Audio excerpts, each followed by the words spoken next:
ห็นบ่ทุกคนต้นน้อยๆทุกคนแต่เต็มเนาะเป็นไม้ดำทุกคนทุกคนเบาพรกำลังเข็นทุกคนเลย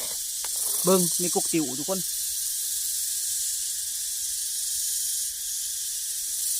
ป๋อ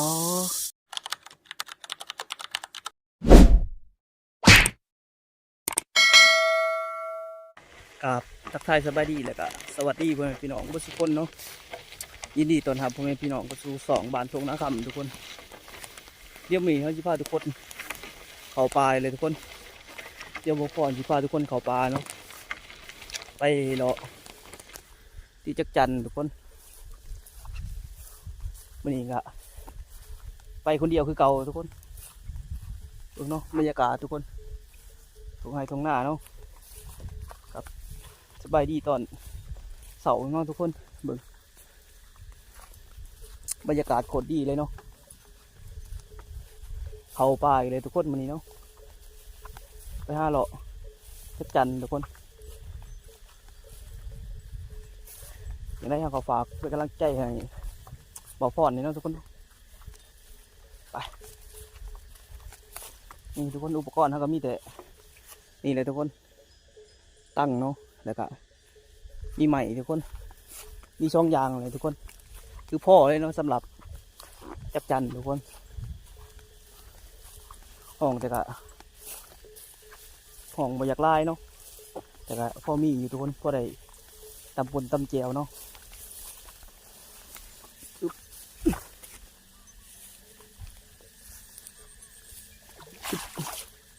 ไปทุกคน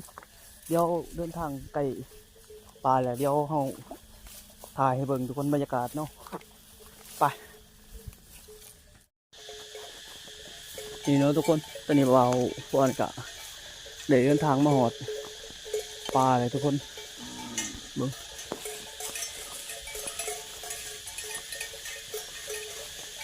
โอ้ไม่แข็งทุกคนดิแต่มึงทุกคนเดี๋ยวต่อยเราไม่แข็งกันต้อง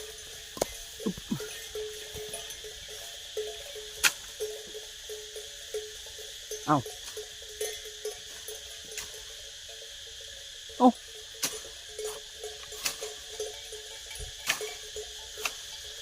เอาทุกคน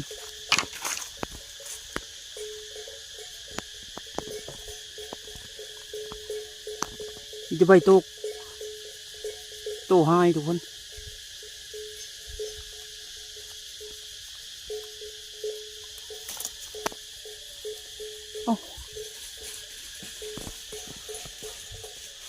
ตัวเดียวสำเนาบดที่กกเราเดินทางเขาไปป่าดีกว่าทุกคน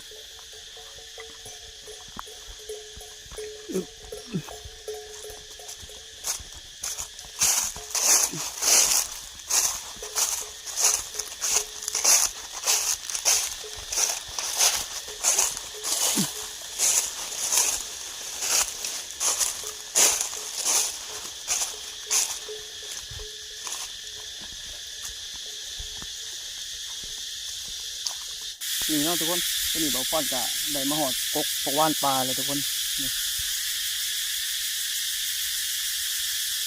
เบิ่ง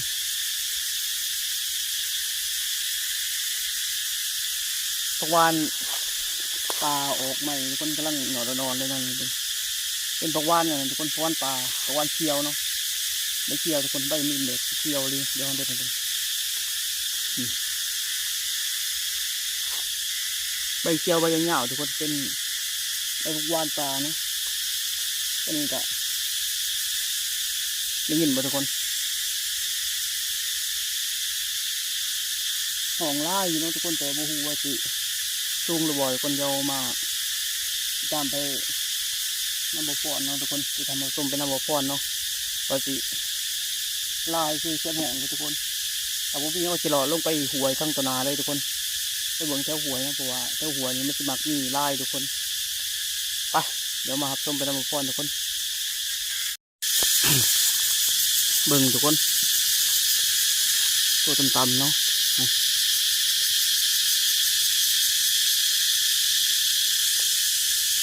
เห็นบ่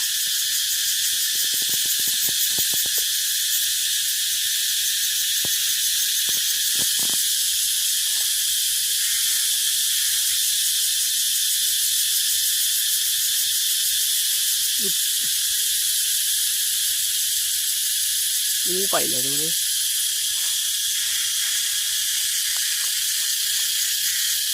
หัวไปใส่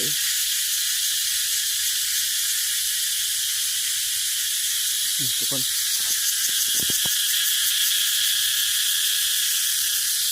ใส่เองเนาะ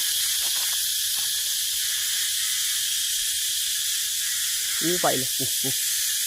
เจ้าพุ่งทุกคนเราลงจะจันดีกว่าทุกคน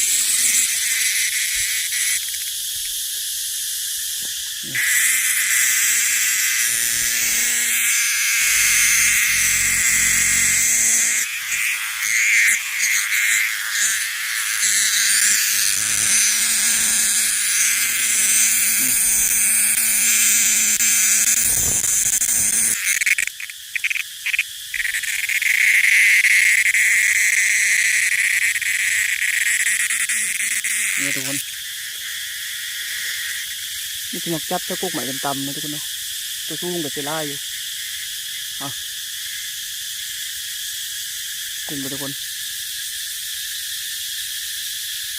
อันเนาะเดี๋ยวโปรดำๆในงานใหม่กันทุกคนแมนแหละเดี๋ยวติดตะก่อนเนาะนี่เนาะทุกคนอันนี้เบาพอนกะเดินทางมาเลยทุกคนร่วงโคตรดีทุกคนเลยนี่เบิ้งทุกคนเป็นเห็ดอันนั้นทุกคนนี่บ้านบ่ฟ้อนเชิญว่าเห็ดบดทุกคน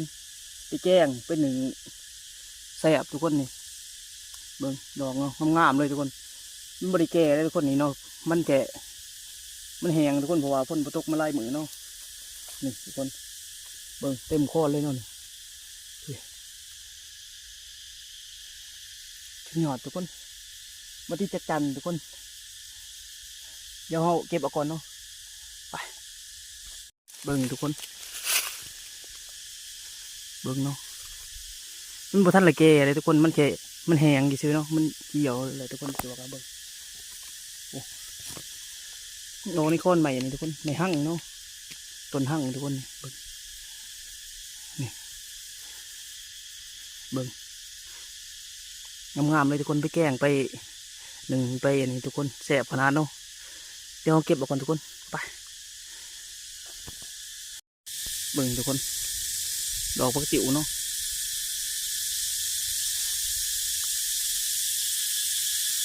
ดอกติ๋วอ่อนทุกคนเอ้ยเบิ่ง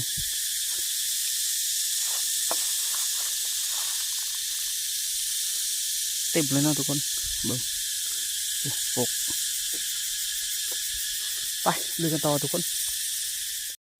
กับทักทายเจ้าหน้าที่อีกคนหนึ่งทุกคนพัง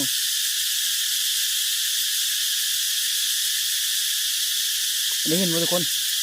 โคตรไล่ทุกคนบอกเลยว่าโคตรไล่แห้งเนาะ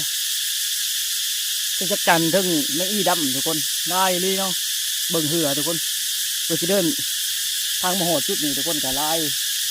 ย่างใกล้เจอทุกคนเคยจะได้มาเห็นมานี่เนาะเนาะจิติดลงมาให้เบิ่งทุกคนน่าจะไล่อยู่ทุกคนฟังแต่เสียงเนาะเบิ่งทุกคนฟังเนาะไปทุกคนเดี๋ยวเบาพ่อนจะติดลงมาให้เบิ่งจะโตเลยทุกคนเพราะว่าถ้าทายเบิ่งเนี่ยมันสิโตมันดำทุกคนมันเป็นแบบทีเดียวพวกใหม่ทุกคนมันที่แนมโบเห็นเนาะบอกง่ายๆเลยทุกคนถ้าต้องติดลงมาแหละก็ลงมาเบิ่งทุกคนไปเดี๋ยวมาครับลงไปนำกันกับเบาพ่อนนะทุกคนเนาะเบิ่งทุกคนแจ๋วทุกคนไปมาชมไปทำการกับบ่อก่อนเนาะ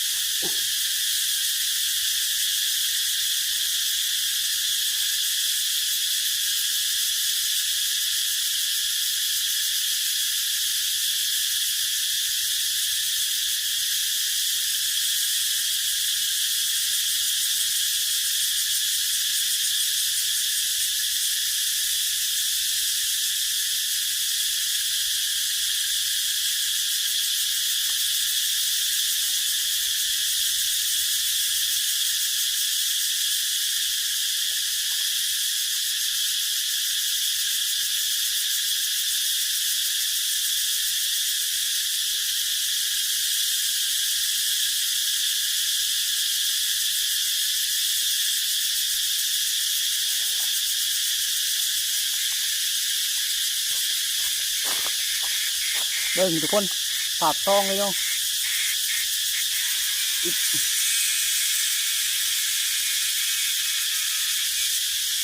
มีที่เป็นจักจันทุกคนมันมีเป็นไม่มีเนาะโตมันจะต่างกันทุกคนไม่มีจะเป็นสีดำเนาะจักจันจะเป็นแบบเทียบต้นใหม่เลยทุกคน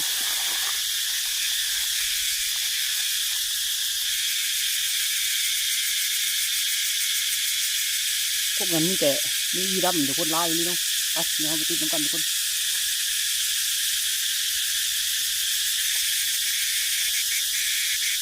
ไป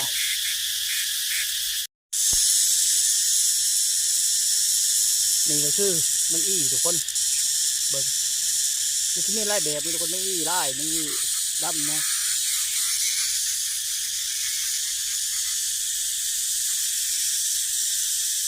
นี่แต่อยู่สูงทุกคนตั้งเสียงเนาะ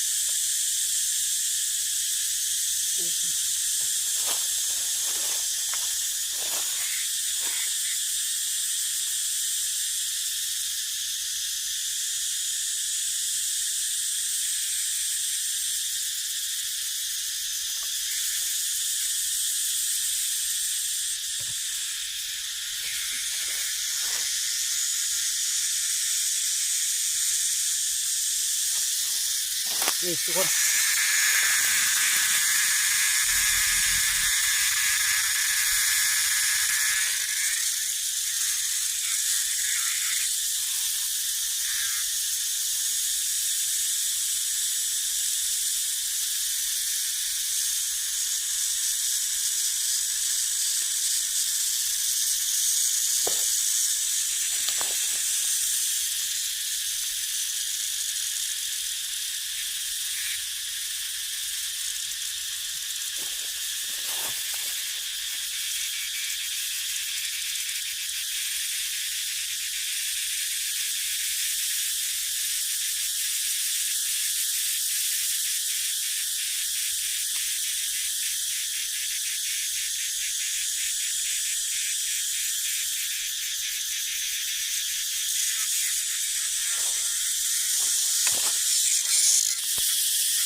ไปตามกบติดทองบ่อฟ้อนทุกคนไม่ที่แสบกลัวนั่นที่แสบกลัวแค่ประจันทุกคนที่เป็นไม่มีดำเนาะนอนเนาะไปทุกคนมาติดตามในบ่อฟ้อนต่อไปทุกคนไป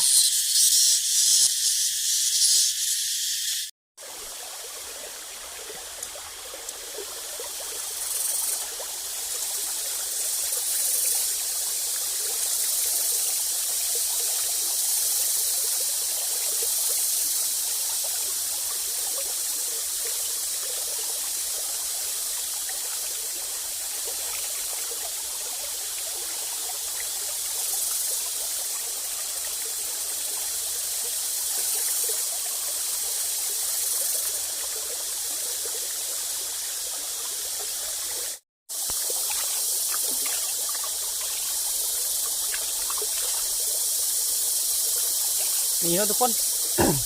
หลังจากเกี่ยวเบาฟ้อนเดินทางมาได้สักพักหนึ่งทุกคนเราติดเลาะที่จักจันมาได้สักพักหนึ่งแล้วก็ได้มาพักผ่อนเลยทุกคนแถวในแก้มหวยเนาะทุกคนเนาะนี่แบบล้างตาเลยทุกคนน้ำหัวเป็นโคตรเย็นเลยเนาะ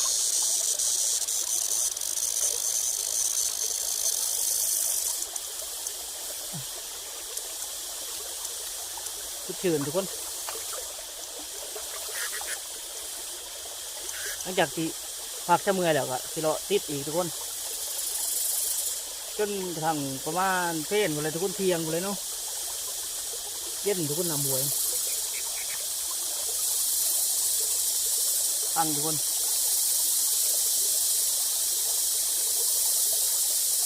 กุ๊กต่ำๆทุกคนนี่กุ๊กขอหน่อยเนาะไปเดี๋ยวพักขอพักทำเงยจะนอนแล้วคอยไปออกเดินทางต่อนะทุกคนเนาะไปนี่นะทุกคนหลังจากที่พักทำเงยได้ก็มึงแต่เดี๋ยวเพี้ยนหมากอันนี้ทุกคนทั้งบ้านบ่ป้อนเชิญหมากกัวลี่ทุกคนนี่นี่อีกคือกกงาของมันทุกคนคนนี้เนี่ยเคยกินเนาะทุกคนเนาะนี่รสชาติมันจะออกส้มๆผัดผัดทุกคนเกี่ยวผัดผัดเนาะนี่กินได้ทุกคนนี่อันนั้นเนาะนี่แจ่วแห้งแสบทุกคน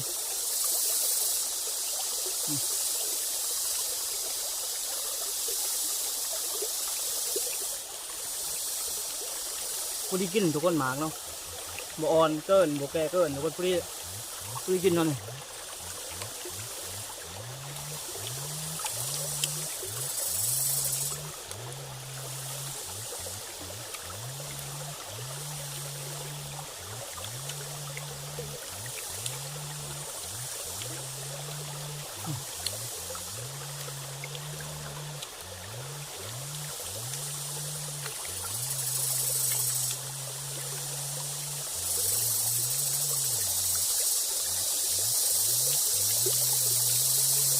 เดี๋ยวถ้าถ่ายส่วนมันในเบิ้งทุกคนบอกเลยบอกลุกแห้งทุกคนตรงนี้เนาะที่แต่บ่ป้อนมาแล้วอียังมาทุกคนไปเดี๋ยวบอกว่าถ่ายเบิ้งเนาะนี่ก็คือส่วนของมันทุกคนเห็นไหมมาโคตรดกเลยเนาะผม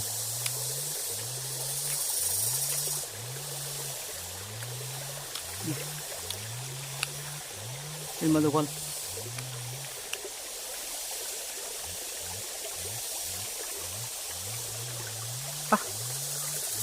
เดี๋ยวบอกว่านั่งพักผ่อนจะนอนเลยจะไปกิจกรรมต่อทุกคนฝากติดตามหน่อยเนาะไปนี่เนาะทุกคนหลังจากที่บอกว่านั่งเสมอมาได้ ต้นเติบทุกคนแต่การเดินทางมาเหาะเจอทุกคนยังยีดำทุกคนจุดปุ่มเลยเนาะแต่ก็เบียดไล่ไปได้ทุกคนแต่ทุกหน่อยนี่ก็เต็มเนาะฟังเสียงทุกคนเสียงไม่ยีดำทุกคนแต่เสียงในนี้เนาะนี่เนาะแล้วก็ทุกคนไม่กบย่อทุกคนกบย่อลายทุกคนประมาณ15 โตทุกคนไปเดี๋ยวบ่พรพาไปติดทุกคนเดี๋ยวที่บ่พรนั่งมาได้ต้นเปิดทุกคนแล้วก็ยางขึ้นมาก็บ่ได้เจอเลยเนาะเดี๋ยวบ่พรถ่ายเบิ่งทุกคนเห็นบ่ทุกคนพวกหน่อยเนาะเต็มเลยทุกคนเห็นบ่แต่บูว่าที่ตัวเดียวเลยที่ใต้เบิดมาจากทุกคนนี่กับบุพรกับบุหูเนาะเดี๋ยวมาหับส้มไปน้ำกันเนาะไปนี่พวกย่อยหน่อยทุกคน3 กกเนาะไปเดี๋ยวบุพรพาไปติดทุกคน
นี่ทุกคน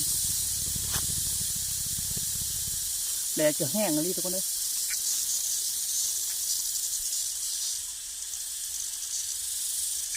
เดี๋ยวบ่พ่อนพาไปเบิ่งอีกต้นหนึ่งทุกคนต้นบ่ใหญ่คือกันเนาะแต่ว่าเต็มทุกคนไปเห็นบ่ทุกคนต้นนี้น้อยทุกคนแต่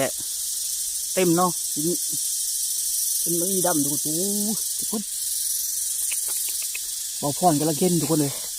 เบิ่งมีกกติ๋วทุกคน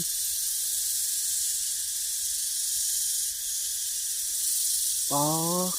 ปลาทุกคนมีกกติ๋วนี่โคตรลายเลยทุกคนเลยนี่บ่พ่อนกำลังเห็นทุกคนโอ้